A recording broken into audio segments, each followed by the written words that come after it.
Halo, assalamualaikum teman-teman. Ketemu lagi sama aku di Happy Family. Teman-teman, saat ini aku mau berbagi sedikit tentang ilmu yang aku dapat ya. Kebetulan aku saat ini lagi ngambil studi S1 keperawatan. Semoga cepat selesai ya. Doain ya teman-teman ya.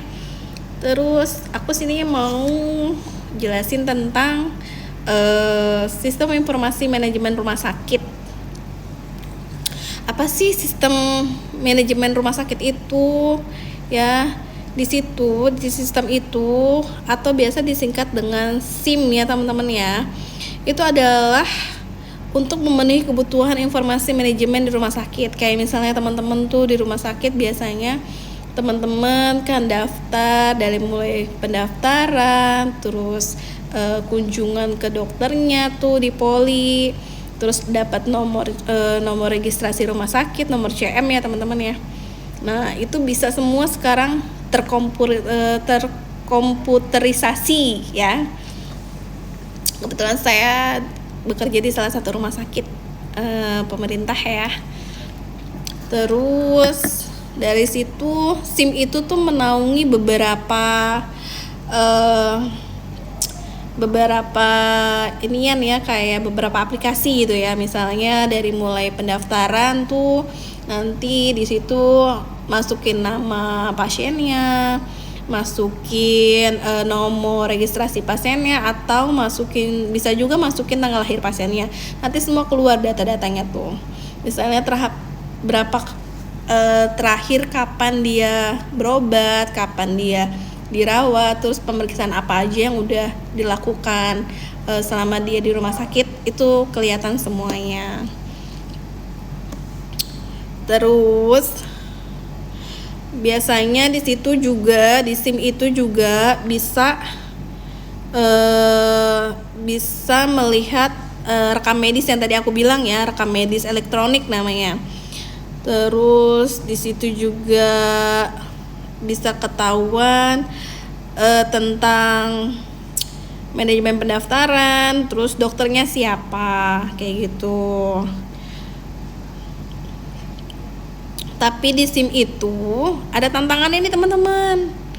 Penggunaan SIM juga memiliki beberapa tantangan, seperti 1, privasi dan keamanan data pasien. Rumah sakit juga harus nih memperhatikan bahwa sistem SIM mereka terlindung dengan baik dan memenuhi standar keamanan data yang telah ditetapkan oleh otoritas terkait. Ya kan? Selain tantangan tersebut, SIM rumah sakit juga perlu diatur dan dikelola dengan baik untuk memastikan pencapaian dan tujuan-tujuannya. Tujuan utama dari penggunaan SIM adalah meningkatkan efisien dan efektivitas dan kualitas layanan kesehatan yang diberikan oleh rumah sakit.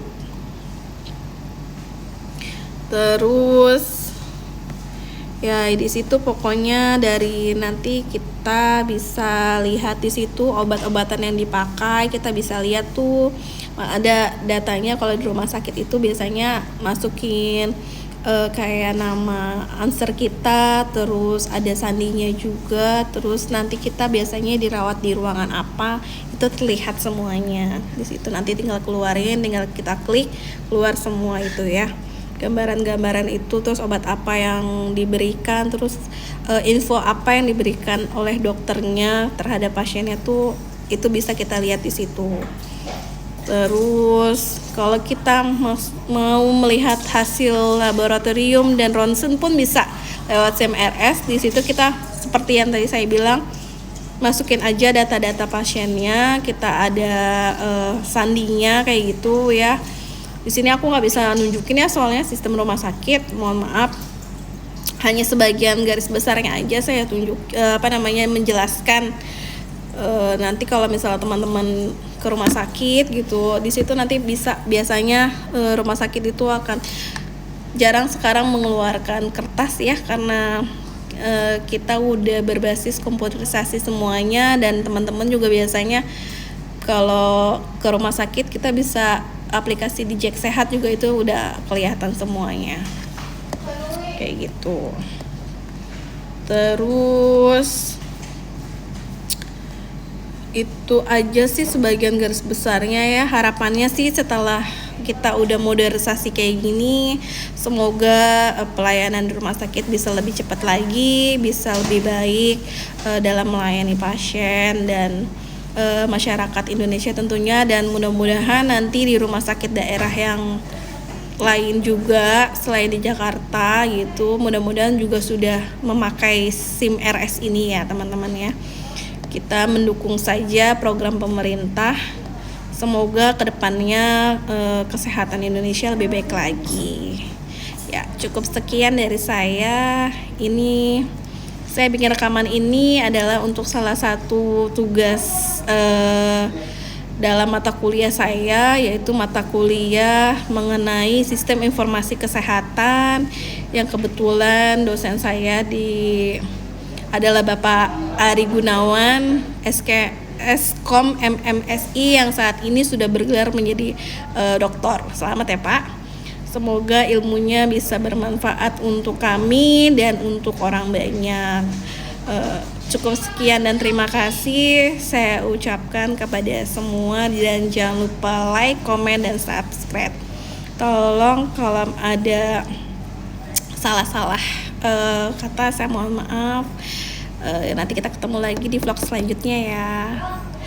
Wassalamualaikum.